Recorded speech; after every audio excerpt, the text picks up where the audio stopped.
Tu peux être bon, loyal, même brillant, mais si tu n'es pas stratégique, tu resteras vulnérable. Le monde moderne ne récompense pas la vertu nue, il récompense ceux qui savent naviguer, se protéger et se placer. Ceux qui ont compris que le silence peut être une épée, que l'indifférence peut être un rempart, que l'invisibilité choisie peut devenir une force. Ce monde, aussi raffiné en apparence soit-il, fonctionne encore selon des lois primitives, masquées par des discours lisses. Et ceux qui veulent y survivre avec dignité n'ont d'autre choix que de devenir intouchables, pas dans le sens d'un orgueil hautain, mais dans celui d'une stabilité intérieure que rien ni personne ne peut entamer. Être intouchable, c'est ne plus réagir comme les autres s'y attendent. C'est avoir cette capacité rare à observer sans s'effondrer, à répondre sans s'exposer, à avancer sans se trahir. Ce que Machiavel a compris avant tout le monde, c'est que la vérité brute ne protège pas. La sincérité n'est pas une armure. La bonté naïve est une offrande jetée au vent. Dans un monde fait de masques et d'illusions, c'est la lucidité qui sauve. Une lucidité froide, aiguisée, qui ne renie pas la lumière du cœur, mais qui l'entoure d'une forteresse d'intelligence. Machiavel n'était pas ce monstre que l'on a voulu peindre. Il était un analyste, un voyant des jeux humains, un homme qui regardait sans filtre les mouvements des âmes, des rois, des foules. Il a compris que le pouvoir ne réside pas dans la force brute, mais dans la perception. Ce n'est pas ce que tu es qui détermine ta puissance, c'est ce que les autres croient que tu es. Et dans cette mise en scène permanente, celui qui maîtrise son image, son silence, ses mots, devient maître du jeu. Tu veux protéger ta lumière? Alors arme-la. Tu veux aimer sans être dévoré? Alors apprends à voir clair. Tu veux aider sans t'épuiser? Alors cesse d'offrir ton énergie à ceux qui n'en feront rien. Machiavel ne t'invite pas à trahir ton âme, il t'invite à cesser de la vendre. Il te dit que la bonté, sans discernement, devient faiblesse, que l'innocence, si elle n'est pas choisie mais subie, devient une faille ouverte aux prédateurs. Il ne glorifie pas la manipulation, il dévoile les règles invisibles. Il déchire les rideaux du théâtre social et te montre les leviers, les ficelles, les miroirs déformants. Et à toi de choisir. Continuer à jouer le rôle que les autres ont écrit pour toi ou devenir l'auteur de ta propre mise en scène. La première clé, c'est de comprendre que les gens ne fonctionnent pas comme toi. Tu es honnête, tu penses qu'ils le seront, tu pardonnes, tu espères qu'ils feront pareil, tu aimes sincèrement, tu crois que ça suffira.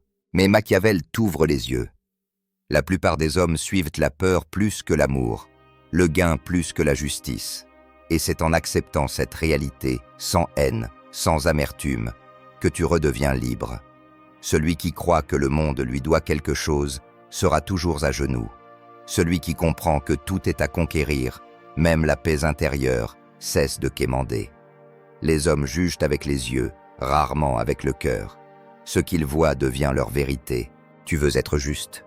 Apprends à paraître fort. Tu veux rester pur? Apprends à te taire quand ton silence t'élève. Ce n'est pas une invitation au mensonge, c'est un rappel. Ton image est un outil, une armure, un filtre. Et dans ce monde où tout est perception, mieux vaut un masque conscient qu'un cœur exposé. Ne renie jamais ton essence, mais protège-la comme on protège une flamme fragile dans une tempête. Sois transparent avec les justes, mais opaque aux prédateurs. Sois doux avec ceux qui méritent, mais tranchant avec ceux qui abusent. La dissimulation n'est pas toujours une trahison. Parfois, c'est un acte de survie. Tu n'as pas besoin d'expliquer ton passé à ceux qui ne te tendent pas la main. Tu n'as pas besoin de crier tes projets à ceux qui les jalouseraient. Tu n'as pas besoin de prouver ton cœur à ceux qui ne voient que ton ombre. Sois stratégique.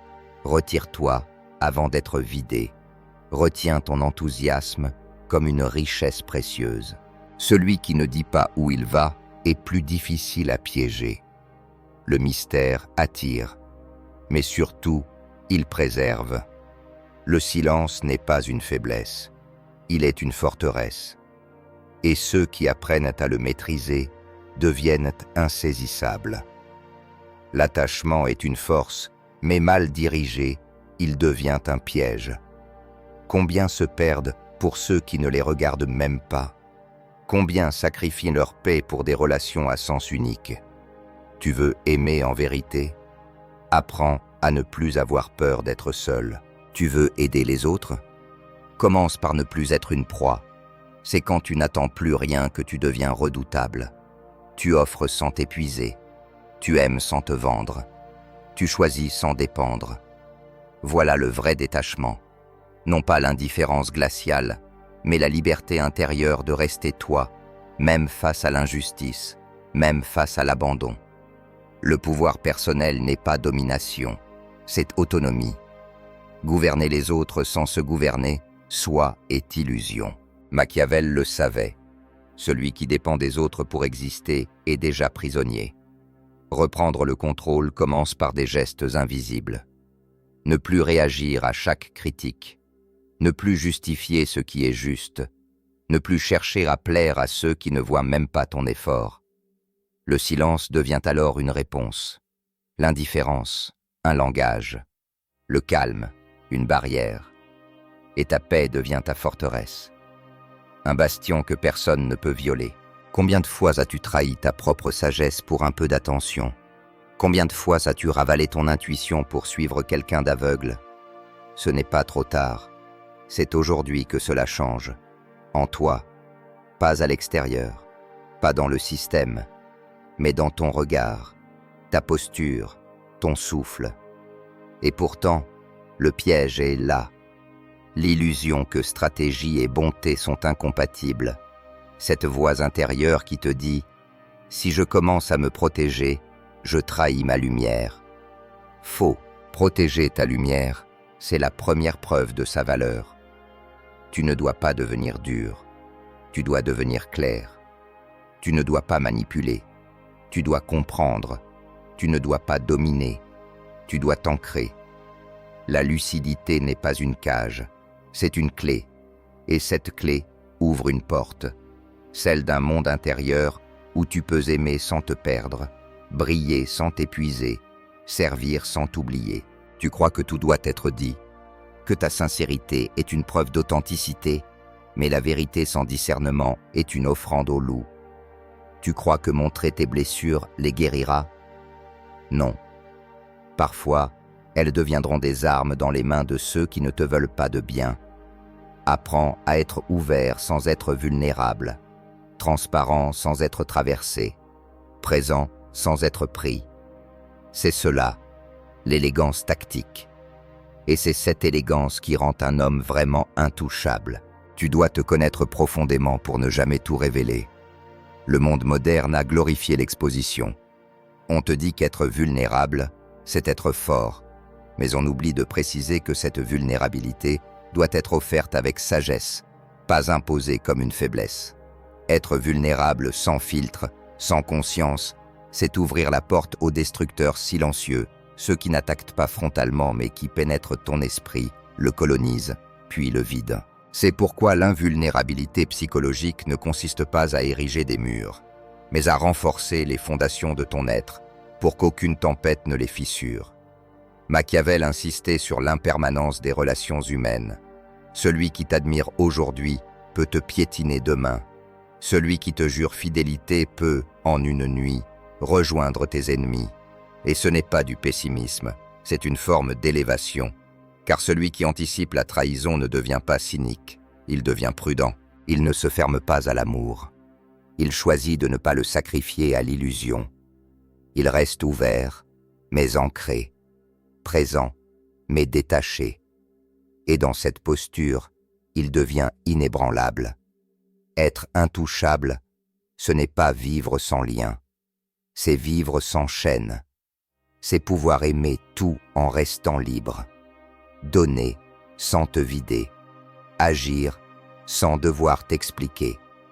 L'axe intérieur remplace l'obsession extérieure. La stabilité remplace l'approbation. Tu deviens ton propre centre de gravité, et dès lors, Même l'adversité ne t'arrache plus à toi-même. Tu observes, tu ressens, tu choisis.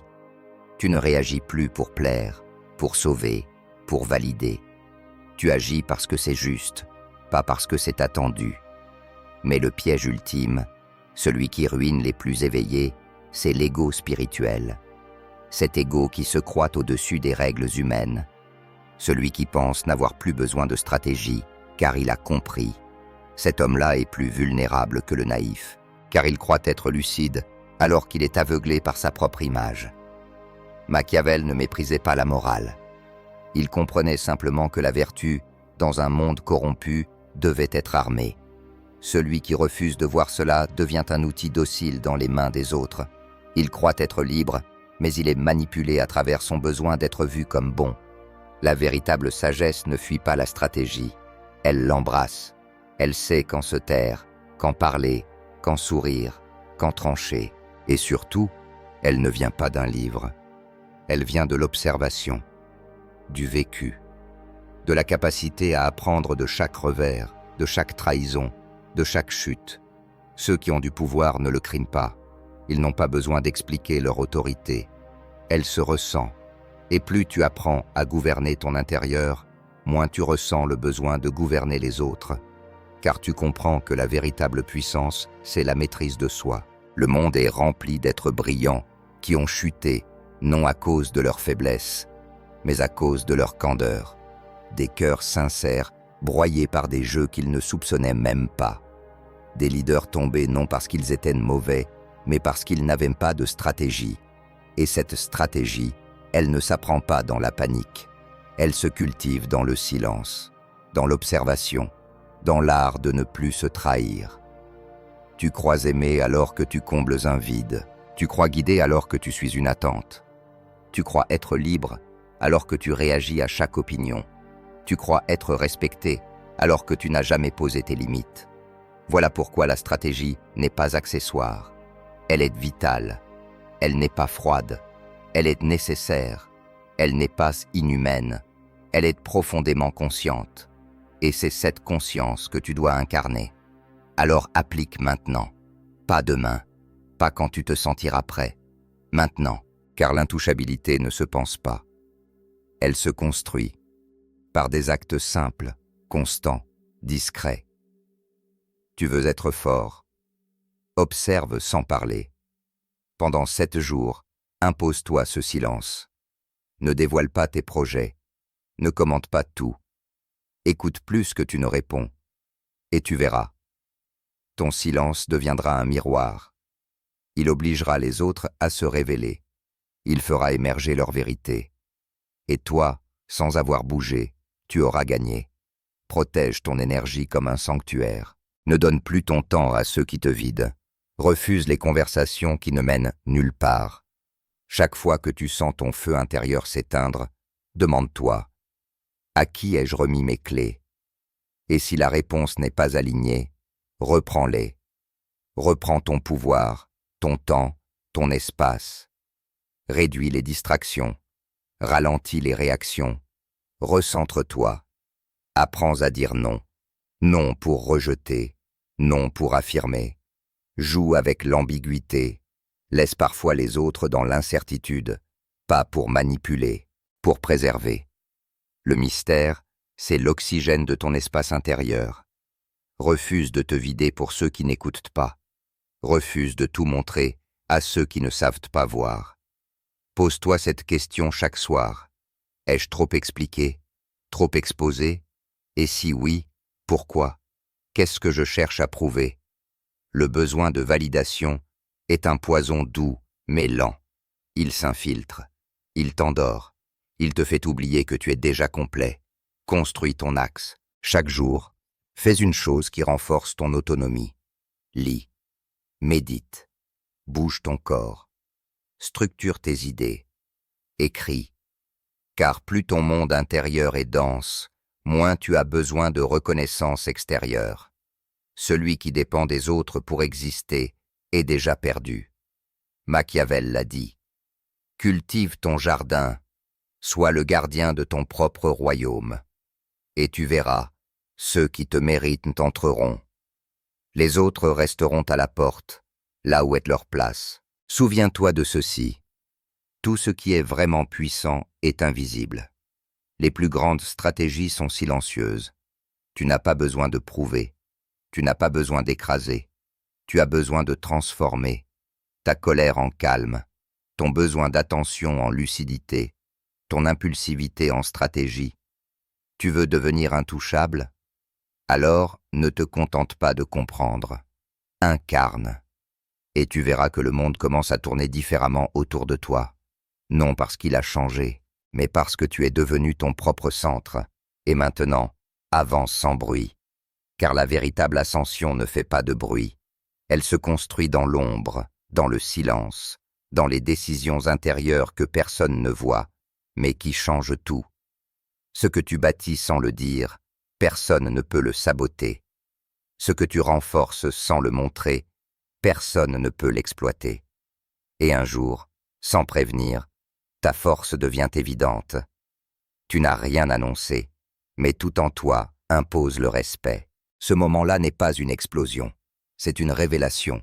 Tu n'as pas conquis, tu as attiré. Tu n'as pas crié, tu as irradié. Et cette lumière-là, forgée dans la discipline et le discernement, est inarrêtable. Ne cherche plus à devenir quelqu'un. Deviens ce que tu étais censé être avant qu'on ne t'éduque à te diminuer. Tu n'as pas besoin de changer de visage. Tu dois simplement cesser de trahir ta nature. Cesser d'offrir ton attention à ceux qui la diluent. Cesser de négocier avec ceux qui t'utilisent. Cesser de justifier ce que ton silence exprime déjà avec clarté. Ce que tu cherches à l'extérieur est en toi. Ce que tu attends des autres est une permission que tu dois d'abord te donner. Et la plus grande liberté, c'est de ne plus être dépendant du regard, de la vie, de l'acceptation. Tu ne veux pas être validé. Tu veux être aligné. La plupart des hommes vivent à l'envers. Ils cherchent à être aimés, puis à se connaître, à être vus, puis à exister, à être suivis, puis à se construire. Mais toi, tu inverses. Tu plantes ton drapeau dans ton propre sol. Tu vis selon ton axe. Tu marches selon ton rythme. Tu bâtis selon ton feu. Et ceux qui vibrent à ta fréquence viendront. Pas pour te sauver, pas pour te compléter, mais pour danser à côté de toi, dans le même silence souverain. Et quand les provocations surgiront, tu ne réagiras plus. Non parce que tu es indifférent, mais parce que tu es libre. Tu ne réponds pas à l'aiguille quand tu es une montagne. Tu ne te justifies pas à ceux qui ne veulent pas comprendre. Tu ne débats pas avec ceux qui cherchent la confusion, car ton énergie n'est plus disponible pour nourrir ce qui te détruit. Elle est concentrée. Canaliser ton feu ne veut pas dire l'éteindre. Cela veut dire l'honorer, l'utiliser pour éclairer ton chemin, pas pour brûler les ponts. La paix intérieure, ce n'est pas l'absence de conflit, c'est la présence d'un centre inébranlable. Tu seras testé, par les proches, par les ennemis, par les circonstances, mais à chaque fois, tu reviendras à ton axe. Tu n'as plus besoin de fuir, tu n'as plus besoin de frapper. Tu tiens ta position avec une telle fermeté tranquille que même les tempêtes se lassent. Tu deviens ce que Machiavel n'a jamais dit, mais qu'il incarne, une force invisible, une souveraineté silencieuse, une lucidité armée de compassion. Ce n'est pas un appel à la solitude amère, c'est une invitation à la solitude souveraine, celle qui ne rejette pas le monde, mais qui ne le supplie plus, celle qui ne claque pas la porte, mais qui ne la laisse plus ouverte à n'importe qui, celle qui ne crie pas sa valeur, mais qui la fait sentir, dans chaque regard, chaque mouvement, chaque absence. Être intouchable, ce n'est pas être au-dessus, c'est être en dedans, si bien ancré en toi que personne ne peut te décentrer. Ce que tu construis aujourd'hui dans le silence deviendra demain ton aura. Les gens ne sauront pas pourquoi ils se sentent différents en ta présence. Ils ne sauront pas pourquoi ils parlent moins fort, pourquoi ils choisissent mieux leurs mots, pourquoi ils cherchent ton regard comme une validation qu'ils n'osaient pas espérer. Mais toi, tu sauras que ce n'est pas du hasard. C'est le fruit de chaque nuit où tu as choisi l'élévation plutôt que la réaction, de chaque matin où tu as tenu ta parole envers toi-même, de chaque instant où tu as préféré la cohérence à la conformité. Ne cherche pas à faire peur. Sois simplement tellement clair, tellement cohérent, que personne n'ose venir troubler ton calme. Tu ne contrôles pas les autres. Tu maîtrises ton royaume intérieur. Et cette maîtrise crée un champ autour de toi, une gravité naturelle. Tu n'as pas besoin de parler fort. Tu incarnes. Tu n'as pas besoin de convaincre. Tu existes dans une telle densité que le reste s'aligne ou s'éloigne. C'est cela, le pouvoir. Non pas la domination, mais l'impact silencieux de celui qui ne se trahit plus. Alors maintenant, choisis. Non pas en parole, mais en acte. Choisis la profondeur, là où le monde court vers la surface. Choisis la patience, là où tout s'accélère. Choisis le silence, là où tout le monde crie. Choisis la clarté, là où le brouillard s'épaissit. Choisis de gouverner ton être, chaque jour, chaque heure, chaque instant, jusqu'à ce que cela devienne ta nature. Et si un jour tu doutes, souviens-toi, tu n'as pas besoin d'être aimé pour exister. Tu n'as pas besoin d'être compris pour être en paix. Tu n'as pas besoin d'être suivi pour être puissant. Tu as simplement besoin de ne plus te fuir. Et dans ce face-à-face avec toi-même, commence la vraie révolution. Celle qui ne détruit rien, mais qui transforme tout. Celle qui ne fait pas de bruit, mais qui change le monde. Un homme lucide à la fois.